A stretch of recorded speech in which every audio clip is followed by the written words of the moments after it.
Like today, Scooby and the gang meet the the critic, the vintage animation nerd, critiquing the monsters, miscreants, and costumed criminals of the new Scooby-Doo movies. Obviously, by now, the new Scooby movies made themselves much more about the guest stars than the monsters. You are not about to pick one of the top three monsters from the new Scooby movies and measure it up against the top three from the Scooby-Doo show or Scooby-Doo, Where Are You? It's not going to happen.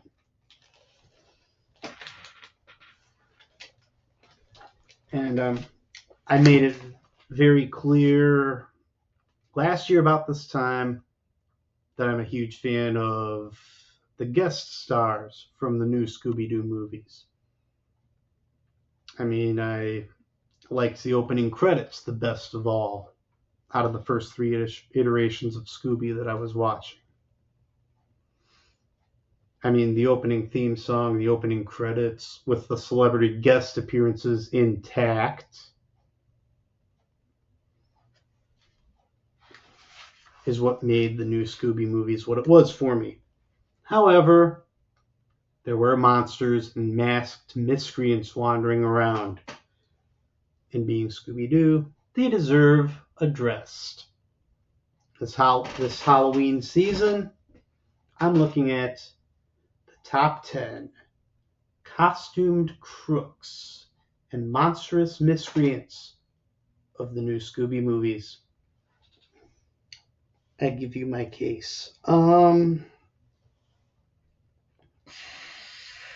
At number 10, we have Crunch as the gunslinger. And if you saw my top 10 list on my favorite monsters of all time of Scooby-Doo, then you know how I feel about the mechanical version of the gunslinger. Crunch cosplaying as the gunslinger was so redundant that his time in costume was approximately about the last 2 minutes of the episode. Or the last 2 minutes before they got caught, and then they had the shenanigans at the end of the episode of Scooby and Shaggy eating. Sure. But Crunch in the gunslinger's uniform was number 10. And it's unfortunate because he and Rhino had a great plan, just a lousy outfit. At number 9, we have the giant vulture, alias the Addams family's annoying neighbors from Wednesday is Missing. Okay. We have giant vulture. He looks like Avenger from Birdman. Okay, wrong coloration, but you get the idea. The annoying neighbors. The giant vulture was obviously going to be a Great, now she's got me saying it. Was obviously going to be a helicopter, and inside was the neighborhood HOA trying to run off the Addams family for being a little bit different from them and for allegedly frightening the neighborhood children. Or so they thought up until they walked up to the Addams family's doorstep and bothered to introduce themselves. The giant vulture was obviously a little bit more intimidating than Ma and Pa Kettle inside of it. But still a pretty intimidating creature to behold. At number 8, we have the gluttonous green globs from the Haunted Candy Factory, alias Scooby-Doo meets Cass Elliot.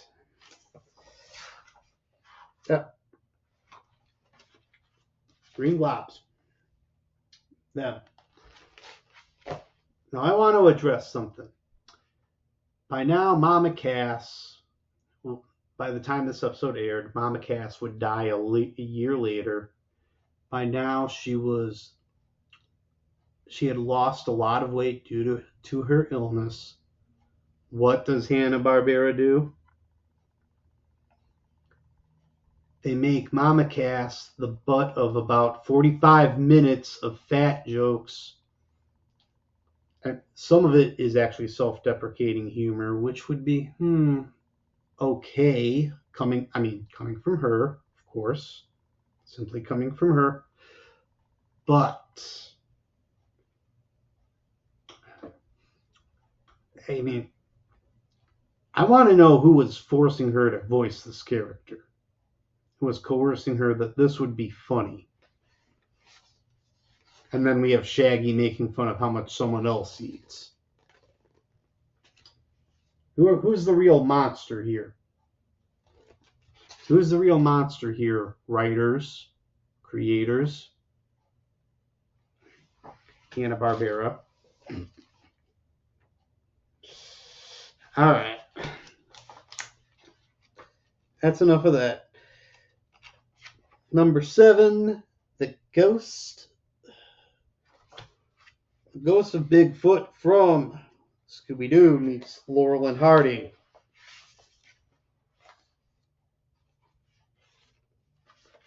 Number 7, Mr. Jonathan Crabtree, the ghost of Bigfoot. Scooby-Doo meets Laurel and Hardy. It was a good monster design. It was not exactly the snow beast, but Bigfoot was a good monster design. Well-designed creature. Can't remember what exactly the designs of Crabtree were.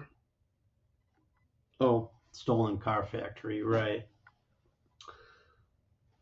I mean, he gets points for the design. He gets enough of those points to make him number 7. At number 6, favorite spooks, specters, costumed criminals, masked miscreants, etc. of the new Scooby movies. Number 6, the Haunted Horseman of Hagglethorne Hall. The Haunted Horseman. Yep. The guy who first destroyed the opening credits in the new Scooby movies when they were released on home media on DVD and Blu-ray, but we don't talk about that.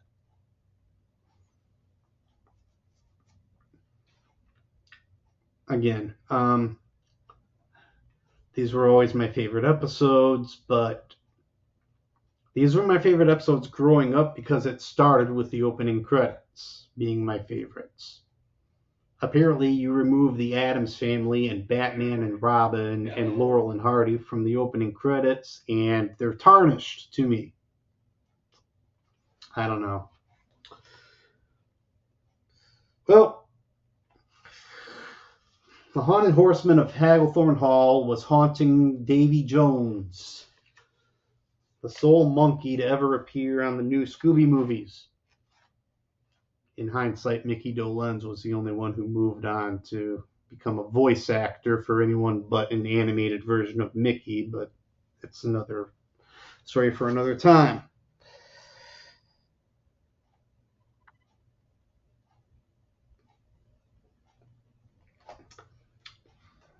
And say what you want about that episode. The Haunted Horseman far surpasses the episode that he was in, and that makes him my favorite Scooby spook. At number 6. Number 5. The Ghosts of Captain Scavenger and Joseph the Indian. Joseph the Native American, pardon me. A Native American named Joseph from the Haunted Showboat. alias Scooby-Doo meets Josie and the gang. Okay, I am gonna come right out and say it, okay?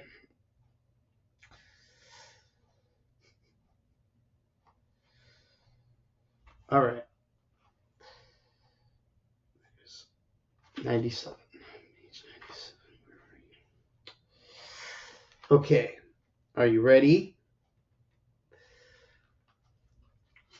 Obviously not about Captain Scavenger per se.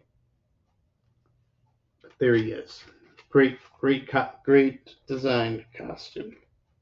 Excellent design.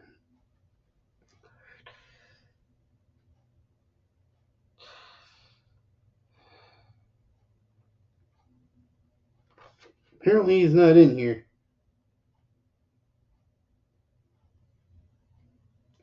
All right. Anyway, the ghost of I'll say it. The ghost of Injun Joe was a character from Tom Sawyer and was a criminal.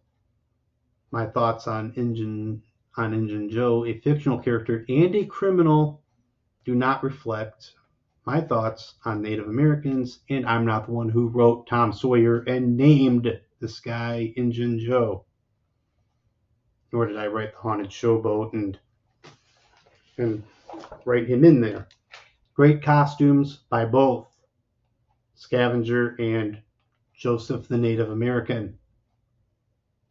Thank you for your time.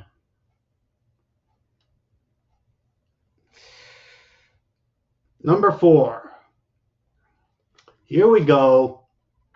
Number 4 favorite Scooby-Doo spook from the new Scooby movies, the mechanical version of the gunslinger. The mechanical version of the gunslinger was on screen for all of about 4 minutes. His demise looked like this, and he still far surpassed. Which one was it? He still far surpassed Crunch in the cowboy getup. I said what I said.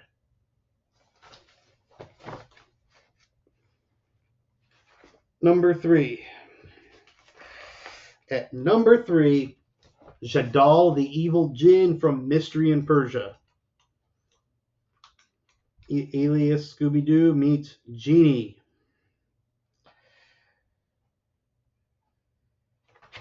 Page 72 then, okay.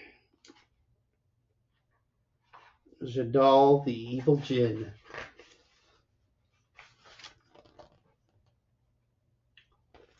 A genuine evil djinn, genuine evil spirit was released on the Scooby-Dooverse today. And it is the only excuse for Scooby teaming up with Genie. Because who else could bust a genuine evil spirit genie but another genie? It is the only excuse for Scooby-Doo teaming up with Genie and Babu, and I hate to say it because that is in my top 5 favorite episodes of the new Scooby movies. But she was under, but it was not a good team up. I love this episode, still not a good team up. Number 2, the masked miscreant, hooded man, alias Mrs. Baker.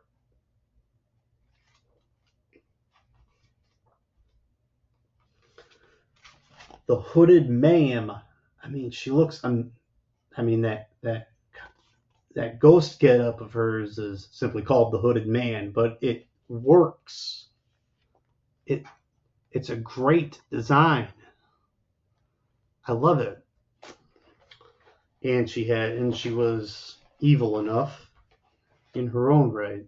Conniving enough to fool the kids. Evil enough. Yeah.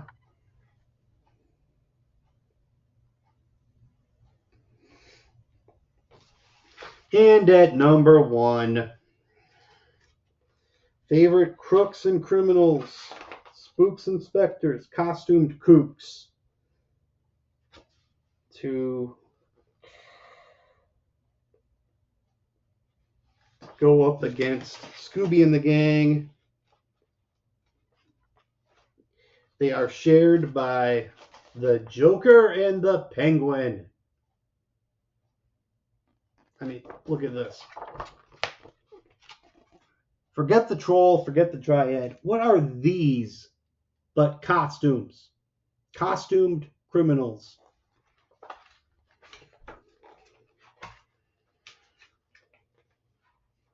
Yes. And the less said about them dressed as skeletons, the better. We're not talking about that. That dilutes my point. And we already discussed the hooded man from the dynamic duo affair. There you have it, my favorite spooks, specters, and costumed crooks from the new Scooby movies. I hope you enjoyed. I will see you soon.